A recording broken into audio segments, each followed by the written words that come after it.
রাজশাহী মেডিকেলে হামের উপসর্গ নিয়ে নতুন করে কতজন রোগী ভর্তি হয়েছে আর চিকিৎসকরা এই বিষয়ে কি বলছেন? মারফি রাজশাহী মেডিকেল কলেজ হাসপাতালের যারা চিকিৎসক রয়েছেন তারা যেমনটি জানিয়েছেন যে আগের থেকে হামের চিকিৎসা ব্যবস্থার যে কার্যক্রম সেটা অনেকটাই কিন্তু উন্নতকরণ করা হয়েছে এবং নতুনভাবে ওয়ার্ড বেড সেটিও করা হয়েছে। তবে যে সমস্যাটি রয়েছে যে হামের রোগীদের জন্য যে একদমই খোলামেলার যে পরিবেশটি সেটিও কিন্তু নেই, একদম গাদাগাদি করে হামের যে রোগীগুলো রয়েছে তাদেরকে থাকতে হচ্ছে। আমি একটু আগে ওয়ার্ডে গিয়েছিলাম, ওয়ার্ডে গিয়ে কিন্তু আমি তেমনটি দেখেছি যে বেড স্বল্পতা কারণে কিন্তু হামের রোগীদের একদমই গাদাগাদি করে থাকতে হচ্ছে এবং শুধু আইসোলেশন ওয়ার্ড বাদে অন্য যে ওয়ার্ডগুলো রয়েছে সেই ওয়ার্ডগুলোর আসলে একই অবস্থা।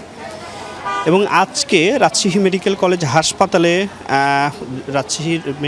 হাসপাতালের যে আইসোলেশন ওয়ার্ড 10 এবং 24 নম্বর ওয়ার্ডে এই তিনটি ওয়ার্ড মিলিয়ে 135 জন রোগী কিন্তু ভর্তি রয়েছে এবং নতুন করে গত 24 ঘন্টায় 14 জন রোগী ভর্তি হয়েছেন এবং 24 জন রোগী ছাড়পত্র নিয়ে বাসায় ফিরেছেন। আজকে মৃত্যুর কোনো ঘটনা নেই এবং এই মৌসুমে সর্বোচ্চ 627 জন সাসপেক্টেড হামের রোগী ভর্তি হয়েছেন। এখন পর্যন্ত রাজশাহী মেডিকেল কলেজ হাসপাতালে 51 জন রোগীর কিন্তু মৃত্যু হয়েছে হামের যে তারা সাসপেক্টেড রোগী।